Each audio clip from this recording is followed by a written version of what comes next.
Hindi, Marathi, English के Hindi sir, Hindi. Abhijit ने जितना कुछ कहा है वो सब सच है। ऐसा अगर मैंने कहा तो मेरे ऊपर अन्याय होगा, और झूठ है ऐसा कहा तो उसके ऊपर अन्याय होगा।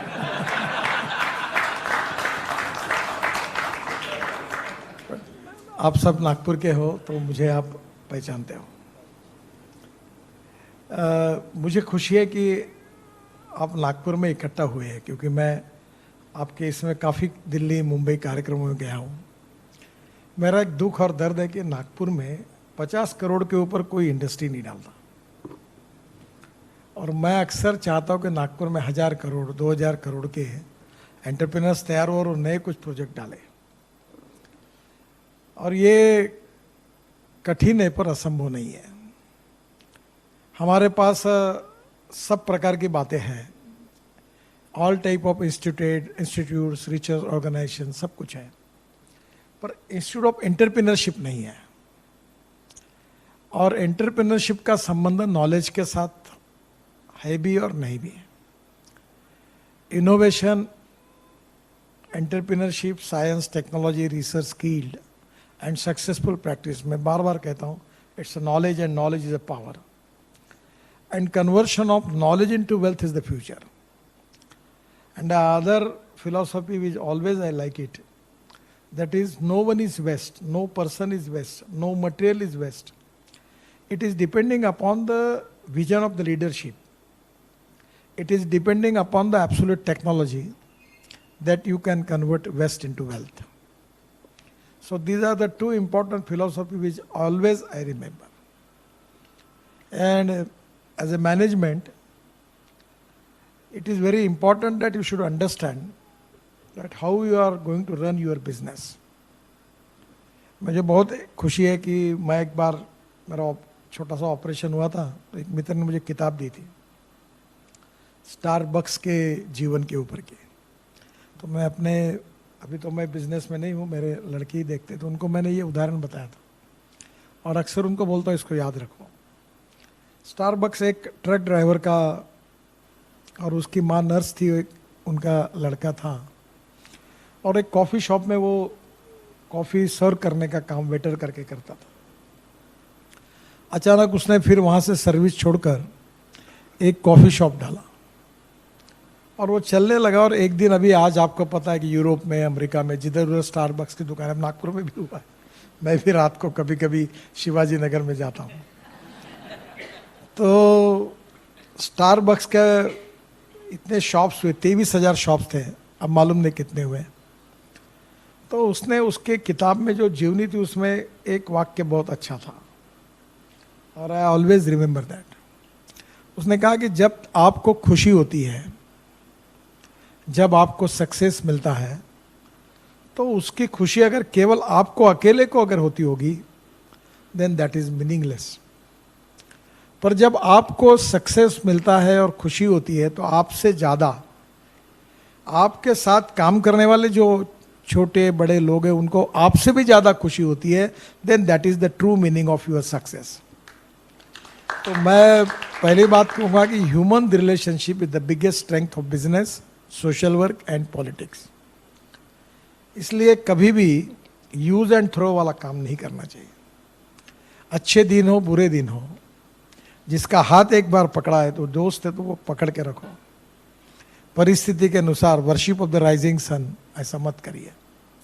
तो human relationship is the biggest strength.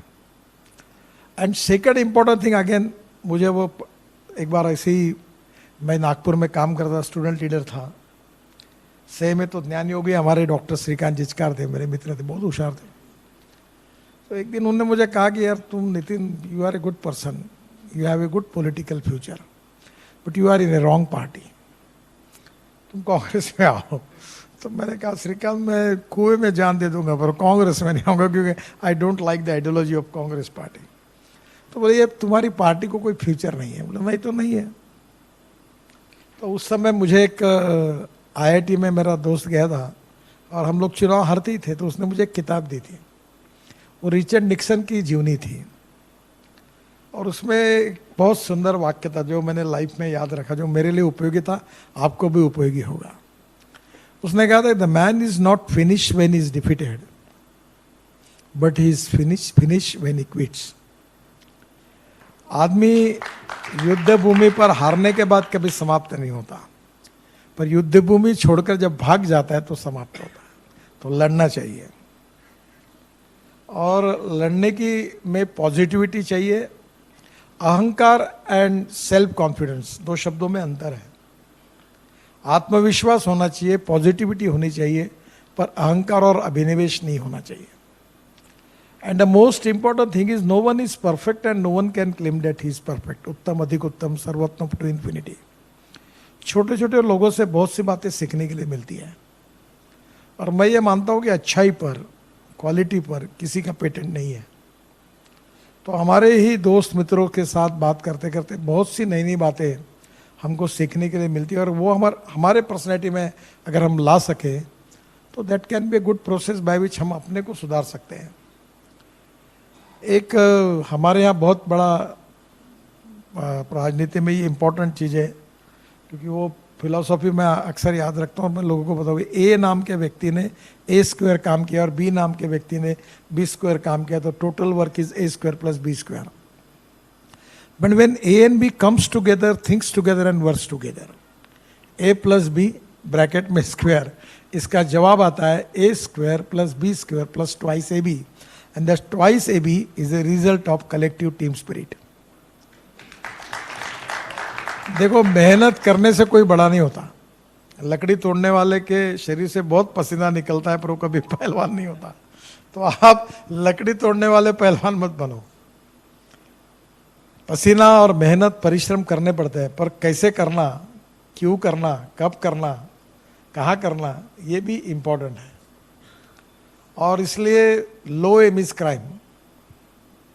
अभी मैं रोड बनाता हूँ, मुझे कभी, मैं लाखों करोड़ में बात करता हूँ, तो लोगों को लगता है पैसा कहाँ से लाता है, ये बोलता है 1 लाख करोड़ का, ये 2 लाख करोड़, ये 50,000 करोड़, तो ये पैसा कहाँ से लाता है।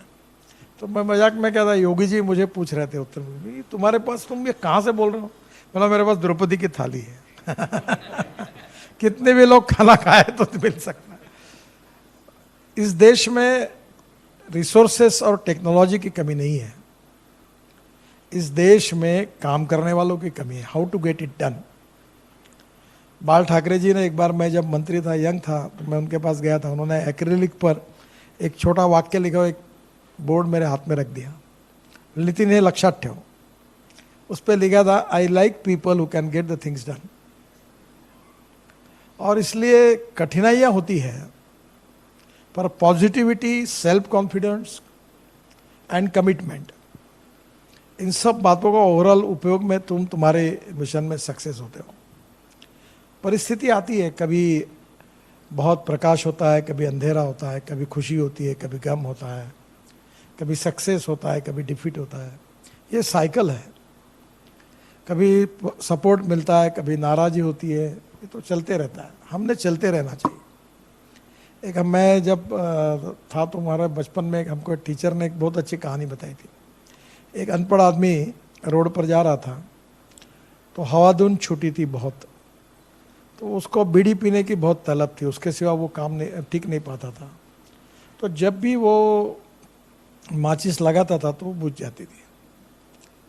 तो बहुत देर तक वो तंग आ गया कि भाई क्या करना, और उसको थोड़ा अस्वस्थता बढ़ने लगी। तो उसने जो हवाधुन थी उसके अपोजिट डायरेक्शन में खड़ा हुआ, और जब उसने माचिस लगाई तो माचिस लग गई। उसने बीड़ी सुलाई, पिया और फिर चलने लगा, फिर चेहरा मुड़कर फिर चलने लगा। तो somewhere in the life it is a game of contradiction, compulsions and limitations. It is everywhere, either it is business, politics and कुछ भी। तो मैं आपको यही कहूँगा कि everywhere you need tough leadership. कल मैंने एक वीडियो देखा, एक यूएसए का था, उसने बहुत अच्छा कहा था कि there is a difference between politician and leader.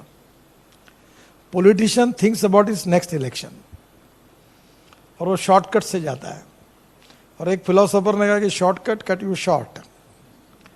और जो लीडर होता है वो thinks from century to century, वो लॉन्ग टर्म सोचता है। तो लाइफ भी ऐसा ही है, और एंटरप्रेन्योरशिप इज मोस्ट इम्पॉर्टेंट।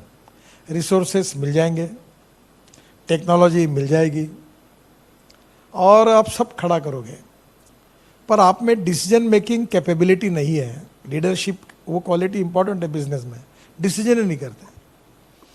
हमारे यहाँ टीचर, एक स्कूल में मेरे साथ एक लड़का था, वो परीक्षा में फेल हो गया, तो उसके माता पिता को बुलाया था टीचर ने।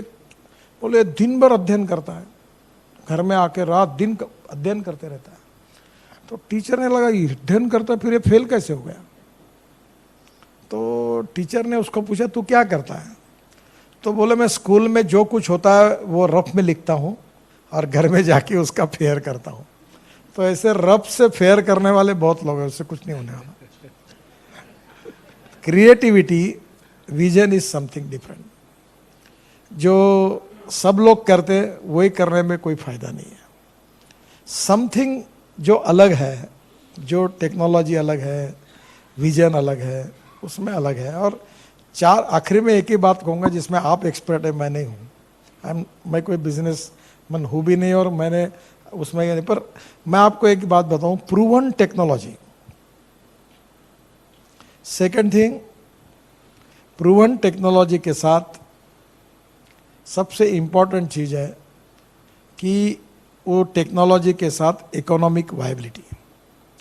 बहुत बार मैं जाता हूँ, इतने टेक्नोलॉजी पे लोग बातें बताते हैं और आखिरी में बताते कि ये करने से ये आज के जो रेट है इससे 2 गुना ज़्यादा रेट होगा। तो फायदा क्या है इतना सुनने के, समय क्यों खराब किया।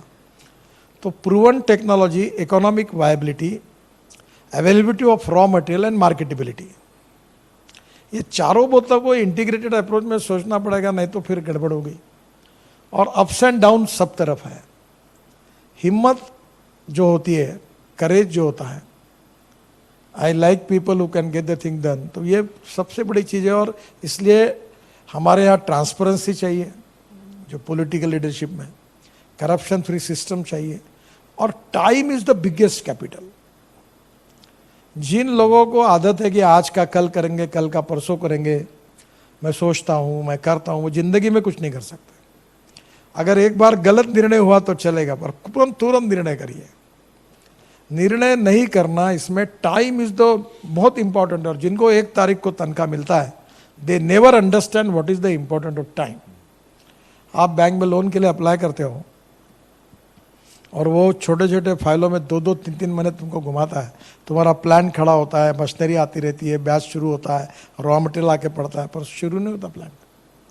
2 महीने में तनख्वाह लोगों का देना, बैच का मीटर, इलेक्ट्रिक का बिल, करोड़ों में चुना लगता है।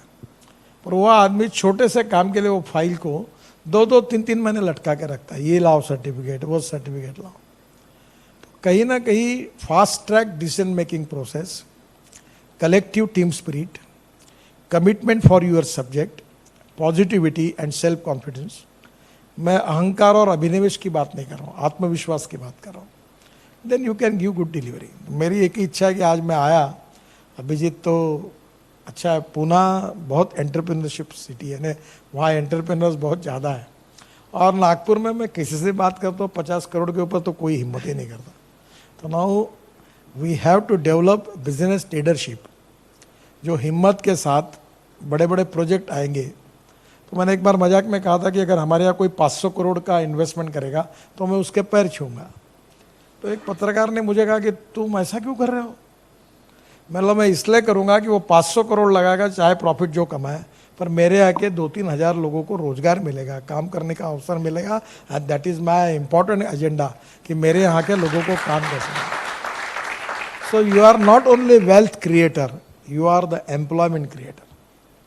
And without capital investment, wealth भी create नहीं होगी और employment भी create नहीं होगी। और wealth create होगी तो टैक्स मिलेगा, टैक्स मिलेगा तो सरकारी योजनाएं कर सकेगी, रोजगार मिलेगा तो गरीबी दूर होगी, eradication of poverty, to create more employment potential in every field that is the need of the country.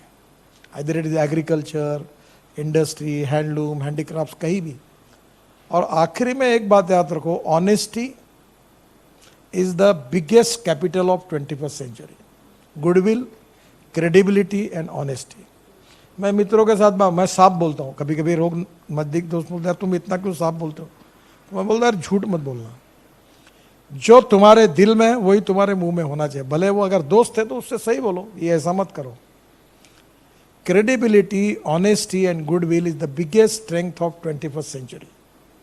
You may have lot of resources, you may have good technology, पर आप अगर झूठ बोलोगे, शॉर्टकट मारोगे, लोगों को मूर्ख बनाओगे, तो आप ऐसा मत समझना कि तुम बहुत होशियार हो और लोगों को मूर्ख बना बहुत कर, लोग समझ में ही आता है।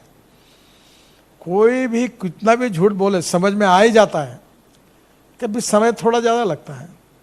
इसलिए best way is honesty, transparency, credibility and goodwill is the biggest capital of 21st century. मेरे आप सब लोगों को बहुत बहुत शुभकामना है, और आप नागपुर में रियली बड़ी इन्वेस्टमेंट लाइए और नागपुर की ग्रोथ बढ़ाइए। देखो पुणे कितना अच्छा हुआ, मुंबई कितना अच्छा हुआ। मैं जब मुंबई और पुणे के बीच में रोड बना रहा था तो मुझे एक ने कहा कि इससे अभी पुणे की ऐसी स्थिति हो गई कि रोड बनने के कारण पुणे और मुंबई एक ही हो गई, कि 2 घंटे में जाना हो गया। तो water, power, transport and communication, 4 बातों के सिवा इंडस्ट्री नहीं आती, इंडस्ट्री के सिवा कैपिटल इन्वेस्टमेंट नहीं आती, इन्वेस्टमेंट के बिना रोजगार निर्माण नहीं होता, और रोजगार के बिना पर कैपिटा इनकम और जीडीपी नहीं बढ़ता, उसके सिवा ग्रोथ नहीं होती। तो मैं तो एग्रीकल्चर में काम करता हूँ, अभिजीत भी करता है, पर बाकी जगह पर हमें आप लोगों का ये फोरम आने वाले समय में, अभी हम लोग इंटरटेनमेंट में, अभी एक मैं आपको ऐसे ही बताऊंगा कि अभी हमारे यहाँ टाइगर कैपिटल है, तो बहुत लोग फॉरेन से आने लगे। फिर हमने ऑरेंज की बर्फ़ी बनाई, फिर ऑरेंज की बर्फ़ी जो एक बड़े ब्रांड ने बनाया उसमें कद्दू डाला, तो फिर मैंने कहा रिसर्च वर्क करो।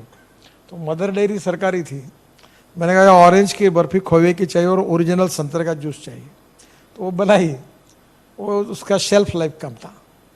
फिर ऑरेंज से बहुत सी चीज़ें बनी। तो अभी हमने सोचा कि भाई हमारी स्ट्रेंथ और वीकनेसेस क्या है, जो स्ट्रेंथ है उसको मजबूत करें। तो फिर मेरे ध्यान में है कि हम लोग एक टूरिज़्म के लिए जब टाइगर देखने के लिए लोग आएंगे तो हम नागपुर में कुछ करना चाहिए। तो अभी हमने म्यूज़िकल फाउंटेन बनाया, आप ज़रूर देखने के लिए आइए। तो आप भी अभिजीत, अभी फिर से शुरू होगा, अभी हमारा पूरा होने का है प्रोजेक्ट। तो उसमें वर्ल्ड के बेस्ट लोग लाए, उसके पंप टर्की से आए, उसका आर्किटेक्ट फ्रांस से आया, उसकी हिंदी कमेंट्री गुलजार साहब की है, मराठी नाना पाटेकर की और अंग्रेजी अमिताभ बच्चन की है, उसका संगीत AR रहमान का है, और नागपुर की भी हिस्ट्री आई है उसमें, जो आप लोग में से कुछ लोगों ने देखा होगा। और अभी वो म्यूज़िकल फाउंटेन हम लता मंगेशकर के नाम से कर, एक रेवती करके तमिल और तेलुगु फिल्म की अभिनेत्री थी, वो मुझे, मैं अंडमान निकोबार गया था, वहाँ एक लाइट एंड साउंड शो देखा, वो मुझे पसंद आया, मैंने उसका फ़ोन नंबर निकाला, उसको बुलाया, और उसके साथ 5 ऑस्कर विजेता वो काम कर रहे हैं। और आइडिया कैसी होती है, देखो मैं परसों कार्यक्रम हुआ, तो कार्यक्रम होने के बाद मुझे कलेक्टर आए यहाँ इटकेलवार करके नए, तो मैंने कहा ये पावर लग रही इसको बहुत, रोज का, महीने का इसको 25 लाख रुपए 30 लाख रुपए पावर में जाएगा, तो क्या करना। तो बोले सर हम लोग पानी में फ्लोटिंग सोलर पैनल डालेंगे। तो फिर वो मैं काम करते करते मैंने कहा यार मुझे लगता है फ्लोटिंग पैनल क्यों डालना चाहिए, 1 मेगावाट को कितना लगता है जो फ्लोटिंग बेस, तो बोले 80,000 स्क्वायर फुट। बोला एक काम करो, 80,000 स्क्वायर फुट का फ्लोटिंग बेस करके रूफ टॉप सोलर बनाएंगे, और नीचे में 80,000 स्क्वायर फुट का रेस्टोरेंट बनाएंगे, और वो बोट में बैठकर लोग जाएंगे, वहाँ कार्यक्रम होगा, तो दोनों के लिए वो एक हमारे लिए टूरिज्म भी डेवलप होगा। अब मैं हमारे तेलंगखेड़ी पार्क को अच्छा करो, मेरे जैसे पागल दोस्त बहुत है, बाकी लोग आप जैसे लोग केवल पैसा मिलता है वहाँ उत्साह के साथ काम करते हैं, जहाँ सेवा होती है वहाँ उत्साह कम हो जाता है कभी कभी। तो एक मेरा मित्र है वो बहुत अच्छा है चिंचमालातपुर, तो मैंने उसको कहा मैं 50 लाख रुपए देता हूँ PKV को, तुम ये एक नर्सरी शुरू करो। और आपको बता दो हमने अभी 950 जातियों की कमल की जातियाँ लाई, और 3,500 गुलाब के फूल लाए जातियों, और नर्सरी में है अभी। और अभी मैं तेलंगखेड़ी बगीचा में, आप कभी कनाडा गए होंगे तो वैनकोवर में बूचर्ड गार्डन देखा होगा, तो बूचर्ड गार्डन से भी अच्छा गार्डन बना रहे हैं हबीब खान जो हमारे आर्किटेक्ट हैं, जो आर्किटेक्ट एसोसिएशन के इंडिया के अध्यक्ष भी है, वो डिज़ाइन उनने किया है। और तेलंगखेड़ी बगीचा जो है उसके अंदर हम 800 गाड़ियों का पार्किंग है, और वहाँ से पैदल आप म्यूजिकल फाउंटेन जाओगे, और वो लोटस गार्डन है। और उधर हम लोग अमरावती रोड से भी रोड कर रहे हैं, और उधर ये जो हमारा बॉटनी यानी जो फ्लावर गार्डन है, ब्यूटीफुल डिज़ाइन हुआ है, सब प्रकार के गुलाब वहाँ देखने के लिए मिलेंगे। और इसके साथ साथ ये जो कार्यक्रम, इसके पीछे हमने एक 11 मंजिले की बिल्डिंग बना रहे, 4 मंजिले बन गए, तो 1150 कार का पार्किंग है। अब लोग देखो, मैं एक दिन सेंटर पॉइंट गया था, तो वो चल रहा था काम, तो मिकी जो हमारे मालिक है सेंटर, वो बोला नितिन जी एक बात बताओ, बोले आप ये ऐसा पार्किंग बना रहे, इसके बजाय 3 फ्लोर के बाद हर फ्लोर पर 30-30 हज़ार स्क्वायर फुट का फूड मॉल बनाओ, तो पार्किंग पीछे रहेगा और लेक के तरफ फूड मॉल होगा। तो अभी हम ऐसे ही 10 मंजिले बना रहे हैं, 9 मंजिले, और 10वें मंजिले पर 4 मल्टीप्लेक्स है, और 11वें मंजिले पर रिवॉल्विंग रेस्टोरेंट है। और अभी वो बिल्डिंग को फिर पैसे ख़त्म हो गए, तो 4 मंजिले हो गए। तो मेट्रो को मैंने काम दिया था, बोले सर अब क्या करना, मतलब पैसे नहीं है, सर बंद करना काम, मतलब नहीं, तो कैसे होगा, मतलब मैं बता, तो इधर आओ, 4 मंजिले को आप डालो, बाकी का बीओटी में खोलो, पीपीपी मोड में करेंगे। अब पीपीपी मोड में किया तो 10 लोग बोलते हैं हम करने के लिए तैयार हैं, तो ये पूरा ऊपर का पीपीपी मोड में होगा। तो everywhere there is a problem, but your self confidence, positivity and strong political will is the biggest strength. तो समस्या से सोल्यूशन मिलता है। तो life is a game of struggle, और it's a game of compulsions, contradictions, limitations. लड़ते रहना चाहिए, कोई ऐसा सवाल नहीं जिसका जवाब नहीं। तो गॉड ब्लेस यू, और आप यशस्वी हो। धन्यवाद।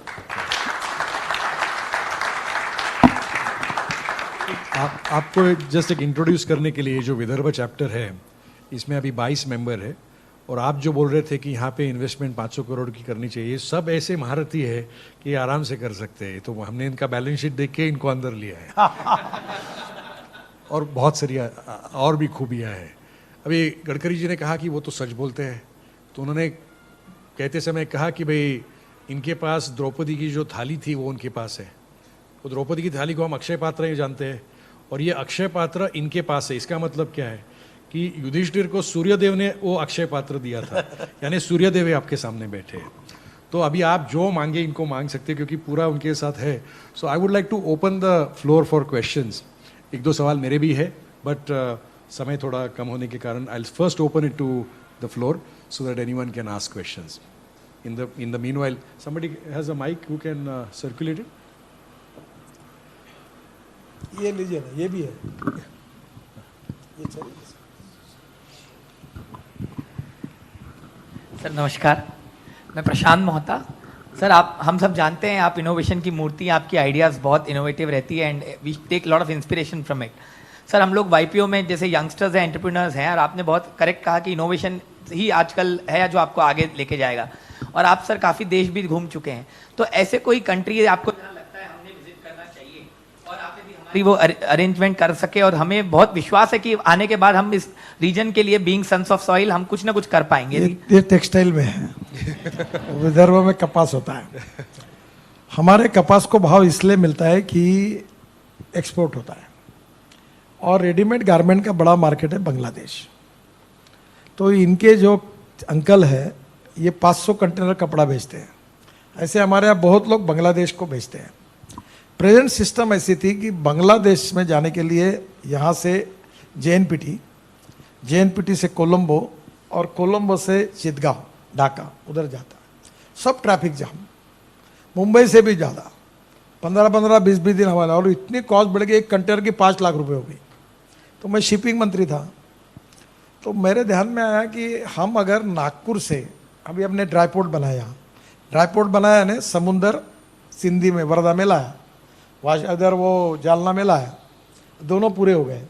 अब आप एक्सपोर्ट इंपोर्ट वहाँ से कर सकते हैं, और मैं मानता हूँ सबसे बड़ी देशभक्ति ये है कि इंपोर्ट कम करना और एक्सपोर्ट को बढ़ाना। तो मैंने फिर अपना पूरा काम करके मैंने अभी तय किया कि ये हल्दिया यहाँ से रेलवे से जाएंगे, और हल्दिया से बांग्लादेश को 3 नदियाँ जाती हैं, क्योंकि मैंने ब्रह्मपुत्रा में ड्रेजिंग किया, गंगा में किया, जलमार्ग बनाया, और बांग्लादेश के प्रधानमंत्री के रिक्वेस्ट पर मैं बांग्लादेश में घुसकर 250 किलोमीटर मैंने ड्रेजिंग कर दिया वो मुगली पोर्ट का। तो मुझे थोड़ा बहुत जानकारी थी। तो मैंने खूब पीछे पड़ा। एक हमारे यहाँ NKP साल्वे करके बहुत बड़े लीडर थे, उनका भांजे है सत्यनाथन, वो एग्जीक्यूटिव डायरेक्टर थे कॉन्कर्ड के, तो मेरे मित्र है। मैं बोला यार सत्यनाथन साला अपना नागपुर और विदर्भ का कपास और कपड़ा साला बांग्लादेश में जाकर इसकी लॉजिस्टिक कॉस्ट कम कैसे हो सकती? तो लो आपके मन में क्या? मतलब मन में कि हल्दिया जाएंगे रेलवे से और वहाँ से हम बार्ज में डाल के 200-250 कंटेनर हम रिवर पोर्ट पे बांग्लादेश में ले जाएंगे। तो बांग्लादेश के गृह मंत्री मेरे मित्र थे, उनको मैंने फ़ोन किया, सत्यनाथन को भेजा, और ये प्यारे खान करके नागपुर का है, कॉन्ट्रैक्ट ट्रांसपोर्टर है, 1000 एक ट्रक है उनके पास, उसने कोविड में बहुत अच्छा काम किया। तो मतलब प्यारे खान तू ये धंधा शुरू कर, मैं तेरा कंसल्टेंट। और ये पूरा करके हमने बांग्लादेश और भारत सब परमिशन लाई, और 1 तारीख से हमारा पूरा कपड़ा जो ये बनाते हैं सब, यहाँ का मैक्सिमम मार्केट बांग्लादेश में है। और हमारा कॉटन, अभी ऐसा बोलना नहीं चाहिए मैंने, पर गुजरात का कॉटन जाएगा तो लॉजिस्टिक कॉस्ट ज़्यादा है और हमारा जाएगा तो सस्ती है, तो बांग्लादेश में हमको ज़्यादा भाव मिलेगा क्योंकि हमारा लॉजिस्टिक कॉस्ट कम हो गई। तो अभी 1 तारीख से हमारा पूरा कपड़ा, हमारा ग्रे कॉटन, और यहाँ अमरावती में 13 इंडस्ट्री है, ये सब जगह से सूत है, कपड़ा है, कॉटन है, बांग्लादेश जाएगा तो हमें बहुत बड़ा पोटेंशियल है, बहुत बड़ा मार्केट मिलेगा।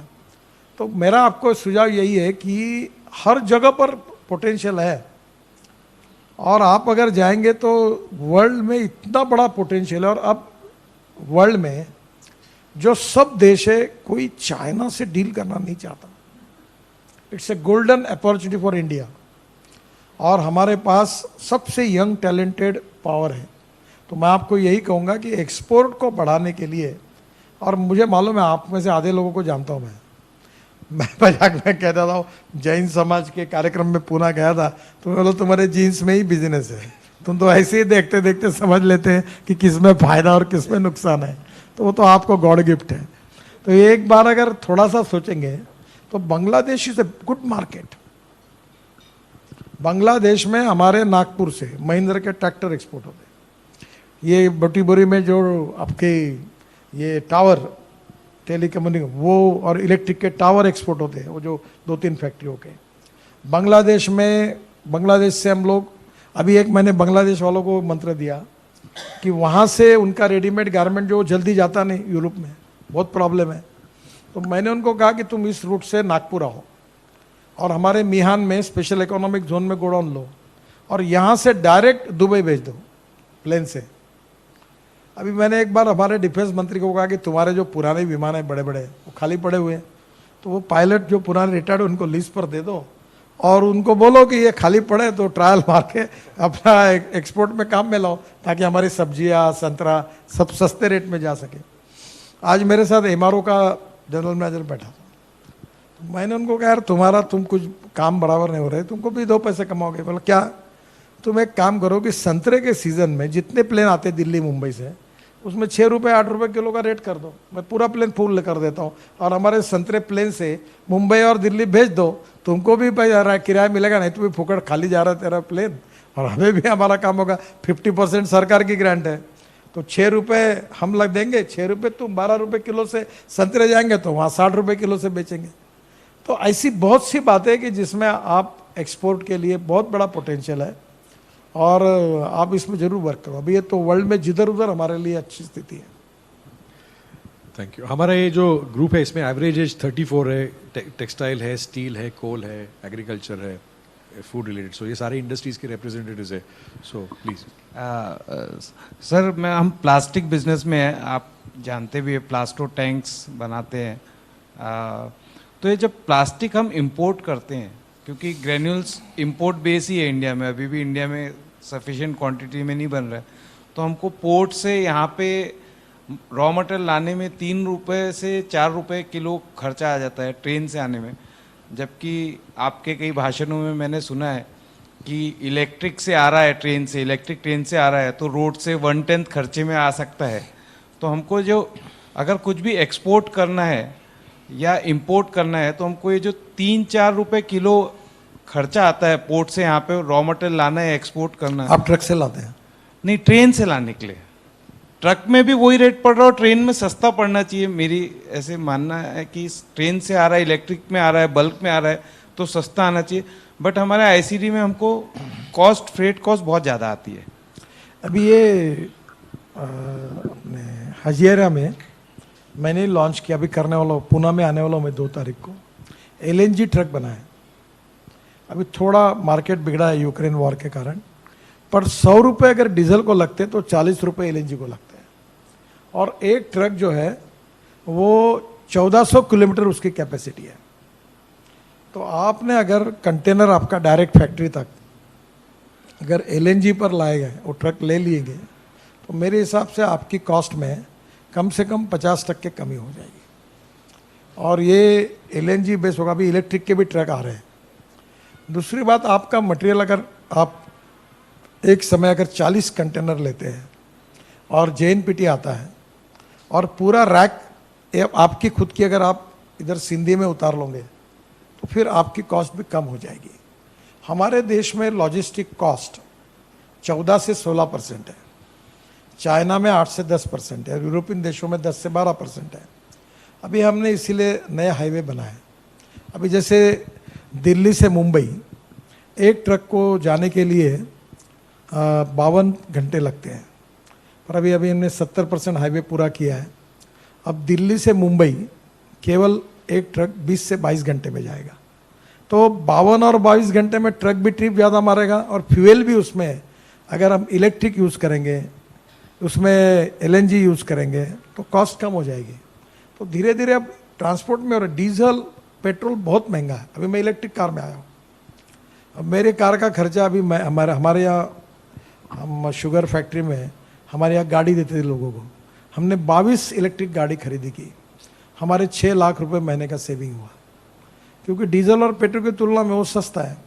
तो धीरे धीरे एक तो फ्यूल में और इसमें होगा, दूसरा बल्क में करना, और तीसरा ये आप सोचो कि सिंधी लाकर आपके यहाँ लाना कि जेएनपीटी से, या आगे चलकर आप यहाँ से एक्सपोर्ट इंपोर्ट की वजह से आपका कंटेनर, ये जो आपकी कंटेनर कारपोरेट यहाँ से आपका कंटेनर बुक होता है। हमारे एक गोंदिया भंडारा राइस एक्सपोर्ट होता है, इतना बड़ा राइस एक्सपोर्ट होता है कि कोई है नहीं है। पर अगर हम उसको तुमसर में, अगर हम लोग या गोंदिया में अगर एक सैटेलाइट पोर्ट, ड्राई पोर्ट करेंगे और वहाँ से पूरे कंटेनर एक ही रैक की रैक डायरेक्ट जाएगी जेएनपीटी, तो कॉस्ट कम होगी। फिर भी और कम करने के लिए और कोशिश करनी पड़ेगी। एक समय इसकी क्वांटिटी कितनी है। वैसे आपका प्लास्टिक जो है धीरे धीरे हम इथेनॉल बनाते हैं, और ब्राज़ील में बायोप्लास्टिक बना है। बायोप्लास्टिक डिग्रेडेबल है। मैंने वो बीच में लाया था। ये जो बॉटल में अगर वो यूज़ होगा और ये फेंक देंगे तो 24 घंटे में मट्टी हो जाती है। सेम पेट्रोलियम प्लास्टिक का है। अभी इंडियन ऑयल ने पानीपत में एक परली जो बोलते हैं राइस स्ट्रॉ, उससे एक प्लांट डाला, शुरू हो गया। और राइस स्ट्रॉ जलाते हैं, जिसका दिल्ली में पोल्यूशन है, तो उससे 1 लाख लीटर इथेनॉल और 150 ton per day bio bitumen तैयार होता है। तो अब वो बायोमास से बन सकता है। अभी हम एविएशन फ्यूल में भी जा रहे हैं कि भाई इसका और कॉन्सेंट्रेशन करके 99.5 प्योरिटी का जो इथेनॉल बनेगा वो बिटेनॉल बनेगा, और फिर उससे अगले महीने में एक बहुत बड़ी कॉन्फ्रेंस है दिल्ली में कि हम एविएशन फ्यूल बना सकते हैं क्या। तो आप धीरे धीरे आपका जो ट्रांसपोर्ट का डीजल और पेट्रोल, इसको छुटकारा पाइए, इससे लॉजिस्टिक कॉस्ट कम होगी। और आखिर में सबसे इम्पोर्टेंट है कि हम 26 ग्रीन हाईवे बना रहे हैं। तो इतने हैं कि अभी जैसे दिल्ली से देहरादून 2 घंटे में, दिल्ली से हरिद्वार 2 घंटे में, दिल्ली से जयपुर 2 घंटे में, दिल्ली से चंडीगढ़ 2.5 घंटे में, दिल्ली से अमृतसर 4 घंटे में, दिल्ली से कटरा 6 घंटे में, दिल्ली से श्रीनगर 8 घंटे में, चेन्नई से बेंगलोर 2 घंटे में। अभी नागपुर से मैं हैदराबाद का भी ये नया हाईवे बना रहा हूँ, तो नेचुरली 3.5 घंटे में हैदराबाद होगा। तो ये जो रोड अच्छे बनने के बाद लॉजिस्टिक कॉस्ट कम होनी चाहिए। तो ये बहुत ज़रूरी है। फ्यूल में अपने भी इलेक्ट्रिक का ट्रक मैं लॉन्च कर रहा हूँ। मेरा ट्रैक्टर बायो सीएनजी पर है। तो मैं अभी ये जो कल मैंने डबल डेकर बस जो लॉन्च की मुंबई में, तो उसकी कीमत आती है 55 रुपये पर किलोमीटर। अभी भारत सरकार में हमने टेंडर निकाला था 5,000 बसेस का, 50,000 बसेस ले रहे हैं। उसकी कॉस्ट है विदाउट एसी 39 रुपीज़ पर किलोमीटर और एसी 41 रुपीज़। और मुंबई में जो बेस चलती है इनकी पीएमटी है, इसकी कॉस्ट है 115 रुपये पर किलोमीटर। और अगर एक ही इसमें चार्जिंग में अगर वो 700-800 किलोमीटर जाएगी तो नेचुरली अभी दिल्ली से शिमला इलेक्ट्रिक बस हुई, दिल्ली से जयपुर इलेक्ट्रिक बस हुई। अब मैं उसमें और कर रहा हूँ कि इलेक्ट्रिक बस में लिथियम आयन बैटरी है। तो मैं पहला प्रोजेक्ट कर रहा हूँ ये पारडी से, ये जो पूरा रिंग रोड को भी फायदे में। अभी हमने क्या किया नागपुर में, मैंने कहा सब बसेस करो सामने से एंट्री सामने से उतरना, मोबाइल फ़ोन दिखाओ या कार्ड दिखाओ, no conductor no ticket no पैसा। डीजल चोरी होती है, सीएनजी पे चलो इलेक्ट्रिक पे चलो, कहाँ चोरी करेगा। तो आपको कहीं ना कहीं पानी में इतनी चोरी है कि अभी 750 mld पानी नागपुर में आता है और बिलिंग होता है 350 mld का। अब हमको चुनाव लड़ना है, जो फुकट में पानी लेते वो बंद करेंगे तो हमारा क्या होगा। तो कम से कम कमर्शियल वाले कर भी हमको एक छोटी पॉपुलर स्कीम निकाली है कि 100 रुपये 60 रुपये महीना दो पर पैसा दो। तो धीरे धीरे अकाउंटेबिलिटी, ये जो ड्रिंकिंग वाटर स्कीम में प्रॉब्लम, इसलिए 24/7 करके, जैसे अभी पावर में है, हाँ, more generation more losses, no generation no losses. तो अभी क्या होता है कि पूरे देश में डिस्कॉम जो घाटे में 10 लाख करोड़ के हैं, हर राज्य में 1,80,000 90,000। इसका कारण 100 रुपये की बिजली खरीदते हैं और 90 रुपये का बिलिंग होता है, 80 रुपये का होता है।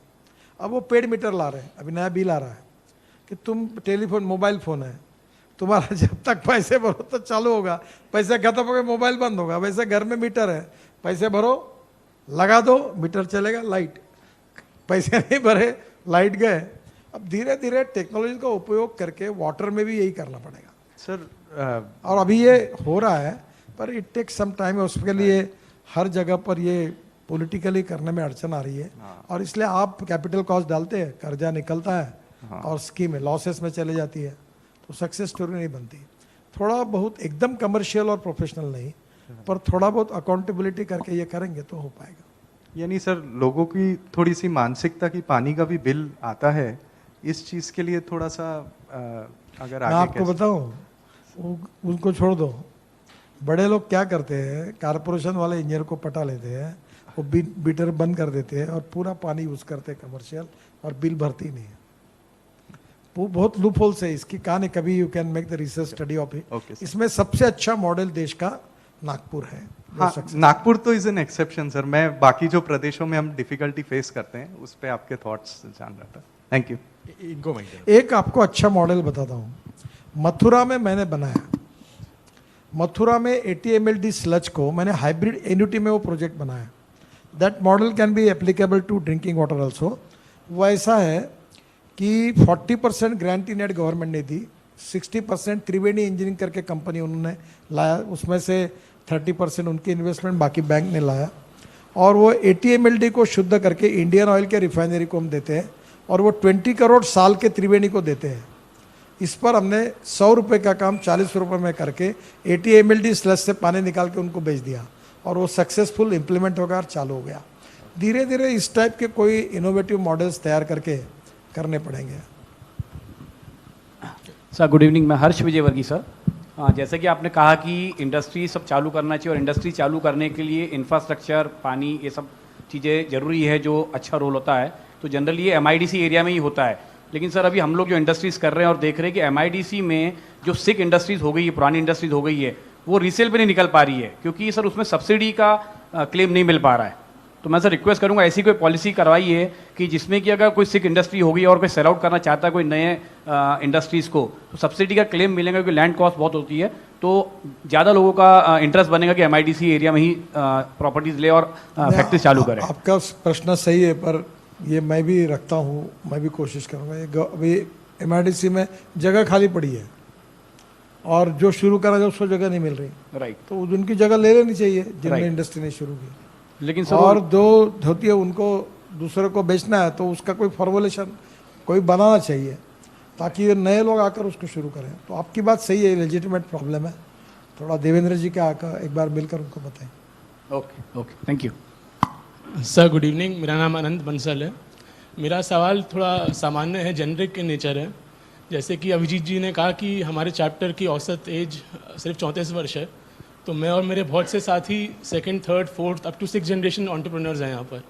और एक कहावत है कि राजा शहजादे से कितना भी प्यार करे पर अपनी प्रजा और अपनी कुर्सी नहीं छोड़ना चाहता है। तो जैसे आपने बताया कि आप पहले बिजनेस थे और अब आपके बेटे आपके बिजनेस को इतना आगे लेके जा रहे हैं, हमें कुछ गाइड करिए कि कैसे हम अपने घर पे अपने अपने राजा से वो बिजनेस की कमान संभाल सकें और कैसे आगे बढ़ सकें जिससे वो भी खुश हो और हम भी खुश हों। क्या होता है, पिताजी को कभी नहीं लगता कि अपना लड़का कैपेबल हुआ है, और कोई सास को कभी नहीं लगता कि अपनी बहू कुछ कर सकती है। ये देखिए, हर जगह पर मानसिकता अलग अलग प्रकार की होती है। मैं अक्सर एक बात मानता हूँ कि हमने किसी चीज़ में इन्वॉल्व जितना हम नेचुरली होते हैं उससे दूर होना भी हमने सीखना चाहिए कुछ चीज़ों को। और मैं ये मानता हूँ कि सब लोग संभाल सकते हैं। मेरे दोनों लड़के कोई होशियार नहीं थे, वो इंजीनियरिंग कॉलेज में उसको 50% ऊपर मार्क नहीं मिले करके एडमिशन नहीं मिली। तो मुझे भी लगा कि भाई ये इसके साथ के दोस्त थे, उनको अच्छा परसेंटेज मिला, तो कैसा करेंगे। तो वो धीरे धीरे कर रहा है। वो उसके हाथ में 450 इंजीनियर्स और 5 चार्ट अकाउंटेंट है, वो अच्छा काम कर रहा है। तो डिग्री का और सक्सेस का कोई संबंध नहीं है। मैं लॉ कॉलेज में पढ़ता था, जो मेरिट में पास हुआ उसकी प्रैक्टिस नहीं चलती, और जो 3 बार मेरे साथ बहुत बदमाश था, मस्ती करता था, नाम नहीं लेता उसका नागपुर का, वो बेस्ट वकीलों में एक आ गया। सब कभी कभी ये कहानी जो होती है सक्सेस की, ये अलग होती है। आप पिताजी के साथ भी काम करो और खुद भी कुछ शुरू करो। Thank you. बहुत बढ़िया। ये एकदम सही कहा आपने, क्योंकि ये जो आपने कहा कि जो आपका दोस्त था जो बदमाश था, तो ये सारे हम लोग बदमाश ही हैं। तो और हमने शुरुआती कार्यक्रम इस तरह से की थे कि सब बदमाश यहाँ पे इकट्ठा हुए हैं, और हमने थोड़ा थोड़ा ज़्यादा, किसी को ज़्यादा एक्सपीरियंस है, किसी को कम है। लेकिन आपको देख के अभी आप रोड्स का बिजनेस करते हैं और पूरा एक गति का हम बात कर रहे हैं, तो मुझे आपको देख के भगवद गीता का मुझे एक श्लोक याद आ गया कि ऐसा है कि योगस्तु कुरु कर्माणि संगम त्वक्ता धनंजय यह प्रयाति तजन देह स याति परमाम गति। और ये जो है आपके लिए एकदम परफेक्ट है, क्योंकि ऐसे एक कर्म आप कर रहे हैं कि जिसको आपको अटैचमेंट नहीं है। और आपने जो कहा कि चाहे पिताजी हो या जो भी हो, एक अटैचमेंट अगर आसक्ति नहीं है तो आसान हो जाता है, और ऐसी व्यक्ति को एक परम गति मिलती है। और आप मिनिस्टर ऑफ रोड्स और हाईवे है, और हम सब आपके ये रोड से, मैं तो पूना से हूँ, तो पूना से बॉम्बे ये जो गति आ रही है, और मुझे याद है आपने कहा कि America is rich because of the roads and not because of any other thing, this infrastructure. तो with this I really wish and pray that ये गति हमारे सिर्फ रोड्स पे नहीं बट जीवन में भी आए, और आपका आशीर्वाद हमारे साथ हमेशा रहे। Thank you very much. एक छोटी सी बात बता दूं, मैं बिजनेसमैन और इंडस्ट्रियलिस्ट नहीं हूँ, मैं सोशल एंटरप्रेन्योर हूँ। मैं अभी 5 गाँव में ये जो कॉटन की कतरन होती है ना, उससे वो गालीचे बनाता हूँ, और वो मैं उसको बेचता हूँ। तो 1200 महिलाओं को मैंने ट्रेन किया और उनको 10 से 12,000 रुपये मैं 3 प्रोजेक्ट उसके डाल रहा हूँ। शुगर फैक्ट्री, ये मेरे लाइफ की मिस्टेक थी कि मैं इमोशनल होकर विदर्भ का विकास होना चाहिए करके मैंने शुगर फैक्ट्री डाली। That was totally non. मैं हर साल 30 करोड़ लॉस करता था उसमें। मेरे लड़कों ने उसको संभाल कर अपने पावर, इथेनॉल, फिर एक्सपोर्ट, फ्रूट, वेजिटेबल अलग धंधे में गए। अब मैं शुगर में लॉस करता हूँ, बाकी वो मेरा सोशल एंटरप्रेन्योरशिप थी। और यहाँ शुगर मिल हमारे यहाँ 22 खुली, 22 भी दिवाला पिट चुकी, और मुझे दुर्बुद्धि हुई कि मैंने वो चालू किया। अब मैं सक्सेस स्टोरी बन गया हूँ, पर उसके लिए बहुत मेहनत करनी पड़ी। तो मैं बेसिकली सोशल एंटरप्रेन्योर हूँ। तो मैं अभी धीरे धीरे बहुत सी हैंडलूम में काम करता हूँ, फिर बाम्बू में काम करता हूँ, तो ऑर्गेनिक फार्मिंग में काम करता हूँ, एग्रीकल्चर में काम करता हूँ। तो मेरे किसी भी एक काम का संबंध इकोनॉमिक वायबिलिटी के साथ नहीं है। मैं सोशल एंटरप्रेन्योरशिप करके काम करता हूँ। अब मेरे जो लड़के, उनको मैंने कहा कि मेरा जितना है उतना ये मेरे लिए है, बाकी का उनका तो वो अपना बिजनेस के हिसाब से बाकी काम देखते। और जो मैंने, उनका नाइलाज है कि जो मैंने करके रखा है उनको चलाना पड़ता है, तो वो उसको चलाते हैं। पर बेसिकली न मैं इंडस्ट्रियलिस्ट हूँ, ना मुझे कोई बिजनेस करना है। बेसिकली मुझे लगता है social entrepreneurship is very important, कि हम लोग लोगों को मोटिवेट कैसे करें और काम कैसे दें। आप एक आखिरी में बात कर रहा हूँ, एक अच्छी बात है कि वही मनुष्य है कि जो मनुष्य के लिए मरे, यही पशु प्रवृत्ति है कि आप ही चरे, वही मनुष्य है कि जो मनुष्य के लिए मरे। जो पैसा कमा कमा के अपने पास दबा दबा के रखते, वो कभी नहीं बड़े होते। जो पैसा कमाकर अगर गरीबों के लिए अच्छे काम के लिए खर्चा करेंगे, भगवान उनको 10 गुना ज़्यादा कमाई देता है। ये मेरा अनुभव है। इसलिए समाज में गरीब लोगों के लिए अच्छे काम के लिए मिले हुए प्रॉफिट को जमकर खर्चा करेंगे। मैं 100% गारंटी के साथ बताऊंगा, you will get 10 times more. Thank you very much. एक आपके लिए as a token of our appreciation we would like to invite Prashant. Prashant is the chapter chair of our Vidarbha chapter.